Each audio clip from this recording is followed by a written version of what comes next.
Hello दोस्तों, स्वागत है आप सभी का एक बार फिर से आपके अपने यूट्यूब चैनल स्मार्ट एकेडमी पर। दोस्तों, आज के इस वीडियो में हम एक महत्वपूर्ण प्रश्न लेके आए हैं। यह प्रश्न है दोस्तों हमारा, हाइगेंस की द्वितीयक तरंगिकाओं के सिद्धांत के द्वारा तरंगों के परावर्तन की व्याख्या, यानी हाइगेंस की द्वितीयक तरंगिकाओं के सिद्धांत के आधार पर परावर्तन की व्याख्या हम करेंगे। तो चलिए दोस्तों, वीडियो को शुरू करते हैं। यदि आप चैनल पर पहली बार आए हैं तो चैनल को सब्सक्राइब जरूर कर लीजिए। चलिए शुरू करते हैं। आज के इस वीडियो में हम इसे कंप्लीट देखेंगे। तो चलिए इसको पहले हम चित्र के माध्यम से समझ लेते हैं। तो दोस्तों, ये रहा हमारा परावर्तक पृष्ठ, यानी इस पर जो प्रकाश किरणें पड़ेंगी वो परावर्तित होकर जाती हैं। तो ये दोस्तों हमारा परावर्तक पृष्ठ है। तो इसको हम नाम दे देते हैं जेड डैश। ये दोस्तों परावर्तक पृष्ठ है जेड डैश। इस पर ए बी प्रकाश किरणें तिरछा आपतित होती हैं, यानी यहां से प्रकाश किरणें तिरछा इस पर आती हैं। तो ये दोस्तों एक प्रकाश किरण हो गई और दूसरी समांतर, दोस्तों इसी के समांतर दूसरी प्रकाश किरण आपतित होती है इस पर, इस प्रकार से। ये हो गई दोस्तों, इनका नाम क्या है, ए बी, यानी पहली प्रकाश किरण इसका नाम ए है और इसका नाम दोस्तों क्या है, बी। ये दोस्तों इसमें परावर्तक पृष्ठ पर तिरछा आपतित होती हैं। अब दोस्तों यानी दोस्तों ये दो प्रकाश किरणें आपतित होती हैं और जब इस पर दोस्तों टकराती हैं तो इससे फिर दोस्तों ये परावर्तित होगी।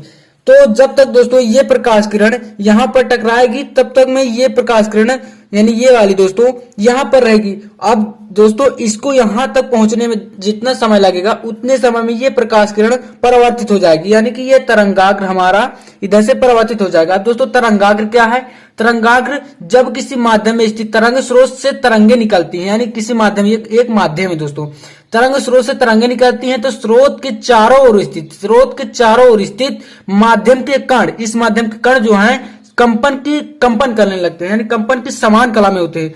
तो यही दोस्तों क्या कहलाता है, तरंगाग्र कहलाता है। तो दोस्तों यानी कि ये जब ए बिंदु तक पहुंचेगी इस परावर्तक पृष्ठ की ये वाली प्रकाश किरण, तब तक ये प्रकाश किरण बी जो है हमारी यहां पर रहेगी। अब दोस्तों इसको यहां से यहां तक पहुंचने में जितना समय लगेगा तब तक में ये प्रकाश किरण हमारी यहां से परावर्तित हो जाएगी।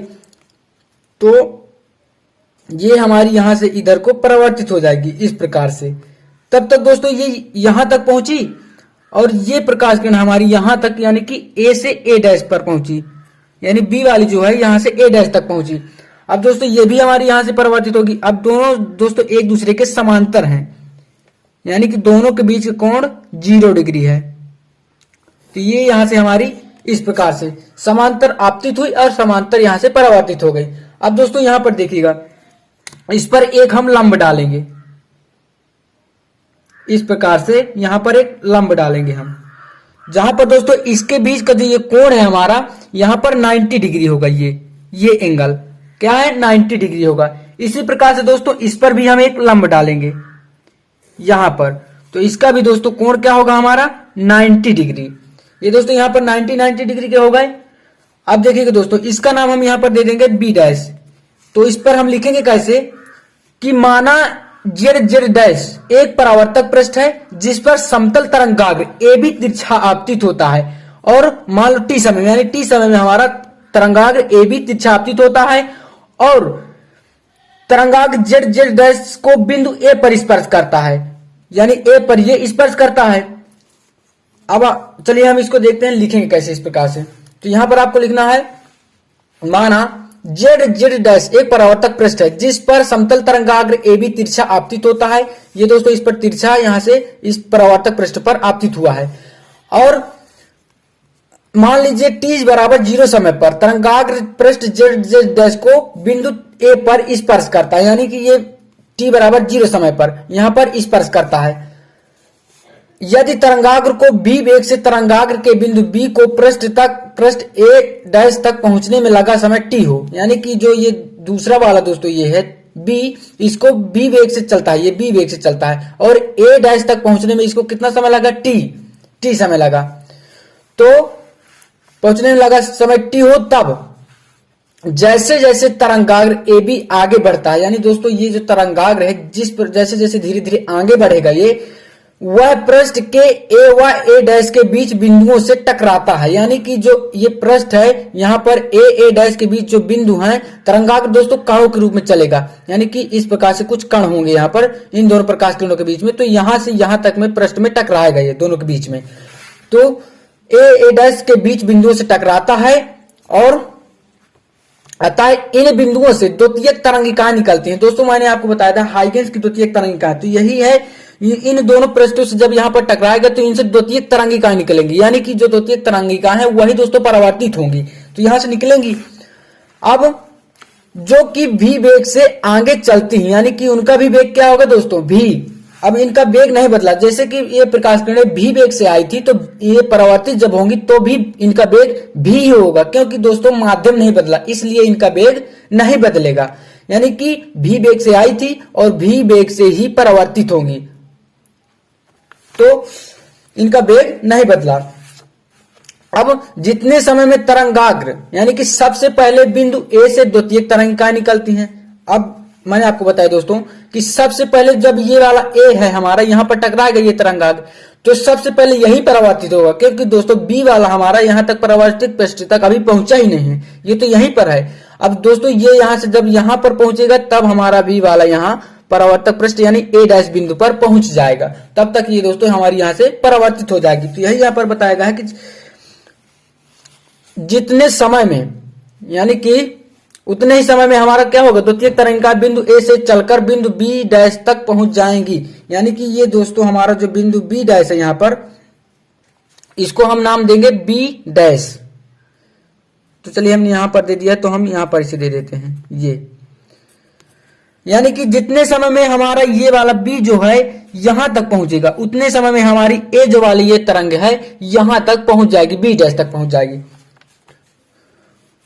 अब हम दोस्तों अतः यहां पर कह सकते हैं बी ए डैश बराबर ए बी डैश। इसमें देखिएगा चित्र में, यानी कि बी ए डैश बराबर, यानी कि बी ए डैश बराबर ए बी डैश, यानी जो ये बी है दोस्तों बी ए डैश बराबर ए बी डैश। यानी कि यहां से यहां तक की जो दूरी है वही दूरी यहां से यहां तक की है, क्योंकि उतने समय में यहां से यहां तक पहुंचा है और उतने ही समय में बी ए डैश तक पहुंचा है, तो ये यहां पर होगा। अतः इसका वेग क्या होगा दोस्तों, यहां पर विस्थापन कितना मानेंगे, विस्थापन बराबर होता है दोस्तों, विस्थापन बराबर वेग गुणे समय। अब वेग क्या है दोस्तों इसका v है और समय क्या है t, तो v गुणे t, यानी कि बी ए बराबर क्या होगा बी टी। तो यही दोस्तों इसके बराबर हो जाएगा बी टी। अब देखिएगा दोस्तों इसमें कहा क्या गया है, यानी कि बिंदु ए को केंद्र मानकर, यानी कि जो इसमें बिंदु ए है हमारा इसको हम केंद्र मान लेंगे, इस बिंदु को हम केंद्र मान लेंगे, ए बिंदु को, ये यहां पर इसको केंद्र मानकर बी ए डैश त्रिज्या का, यानी बी और ए डैश यहां से यहां तक की जो दूरी है इसको केंद्र मानकर, यानी ए को केंद्र मानकर इतने से इतनी दूरी तक का त्रिज्या का हम एक यहां से इस पर चाप लगाएंगे। तो ए त्रिज्या का गोली चाप ए बी डैश खींचते हैं, यानी कि ए बी डैश खींचते हैं, यहां पर हम इस प्रकार से इसको केंद्र मानकर यहां पर चाप लगाएंगे ये, और यहां से एक खींचेंगे स्पर्श रेखा और ए बी डैश खींच लेते हैं। अतः हाइगेंस के अनुसार ए बी डैश पर परावर्तित तरंगाग्र होगा, यानी कि इस केंद्र को हम मान लेंगे यहां पर, यानी ए जो है बिंदु हमारा इसे हम केंद्र मानेंगे दोस्तों, और बी ए डैश त्रिज्या का, यानी इसकी हम त्रिज्या लेंगे और यहां से इस पर हम चाप लगाएंगे इस प्रकार से, और यहां से फिर इसे हम यहां पर मिला देंगे। तो ये दोस्तों हमारा क्या हुआ, ए बी डैश परावर्तित तरंगाग्र होगा। अतः हाइगेंस के अनुसार ए बी डैश हमारा परावर्तित तरंगाग्र होगा। अब समकोण त्रिभुज ए बी ए डैश तथा A B dash A dash में, अब दोस्तों यहां पर देखिएगा, अब समकोण त्रिभुज हम लेंगे। कौन सा समकोण त्रिभुज, एक ये है हमारा और एक ये है, तो पहला कोण कौन सा होगा, ए बी ए डैश, यानी कि पहला हम ये वाला त्रिभुज लेंगे, इस त्रिभुज को पहले हम लेंगे और फिर दोबारा हम लेंगे A B dash A dash, यानी कि फिर दूसरी बार इस त्रिभुज के लेंगे। तो इसमें दो त्रिभुज बन रहे हैं, तो इसमें कहा गया है अब समकोण त्रिभुज ए बी ए डैश में तथा ए बी डैश और ए डैश में। तो चलिए इसमें दोस्तों हम पहला क्या लेंगे, साइन आई, यहां पर दोस्तों आई एंगल बन रहा है तो इसलिए हम साइन आई लेंगे, क्योंकि दोस्तों ये दोनों त्रिभुज क्या है, सर्वांग सम है। दोनों की ये वाली भुजाएं ए डैश और ए डैश दोस्तों दोनों में सर्वांग सम यानी उभयनिष्ठ हैं। दोनों में उभयनिष्ठ यानी कॉमन है ये वाली भुजाएं, क्योंकि ये वाला त्रिभुज जो बन रहा है तो इसमें भी ये वाली भुजा है और ये त्रिभुज बन रहा है इसमें भी दोस्तों ये वाली भुजा है, तो ये दोनों क्या है, उभयनिष्ठ है। इसलिए हम क्या करेंगे, साइन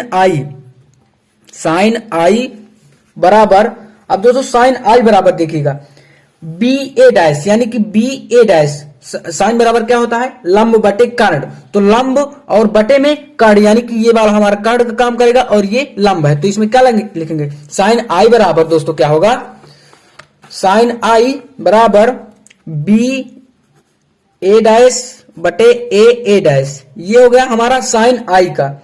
और तथा अब क्या लेंगे दोस्तों, आर के लिए, ये दोस्तों जो आर एंगल बन रहा है यानी दूसरे त्रिभुज के लिए, तो साइन आर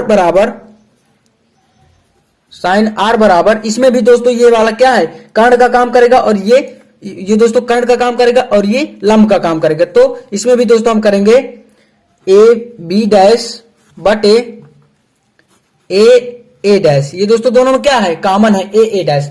अब हम क्या करेंगे, साइन आई बटे साइन आर, ये स्नेल का नियम है, साइन आई बटे साइन आर बराबर बी ए डैश बटे ए डैश, और ये बटे में साइन आर है तो साइन आर का भी हम इसमें करेंगे बटा, तो ये हमारा गुणे में जाएगा और ये ए डैश ऊपर पहुंच जाएगा और नीचे क्या रहेगा दोस्तों, तो इस प्रकार से दोस्तों ये यहां से ए डैश से ए डैश कैंसिल हो जाएगा। अब क्या बचा हमारा, साइन आई बटे साइन आर बराबर बी ए डैश बटे ए बी डैश। अब ये दोस्तों हमने आपको बताया था बी ए डैश और ए बी डैश, यानी बी ए डैश और ए बी डैश क्या था हमारा, विस्थापन था। विस्थापन क्या था, बी गुणे टी, तो हम यहां पर बी गुणे टी लिखेंगे, बी ए डैश की जगह पर और ए बी डैश की जगह पर भी, तो साइन आई बटे साइन आर बराबर बी टी बटे बी टी। अब बी टी से बी टी हमारा कैंसिल हो जाएगा, तो बराबर में क्या बचा, एक, तो साइन आई बटे साइन आर, या तो हम इसे लिख सकते हैं साइन आई बराबर साइन आर। तो इससे हमारा क्या सिद्ध होता है, आई बराबर कोण आर, तो ये क्या है दोस्तों, परावर्तन का दूसरा नियम है, यानी साइन आई बटे साइन आर बराबर एक या आई बराबर आर, यानी आपतन कोण परावर्तन कोण के बराबर है। यही क्या है दोस्तों, परावर्तन का दूसरा नियम है।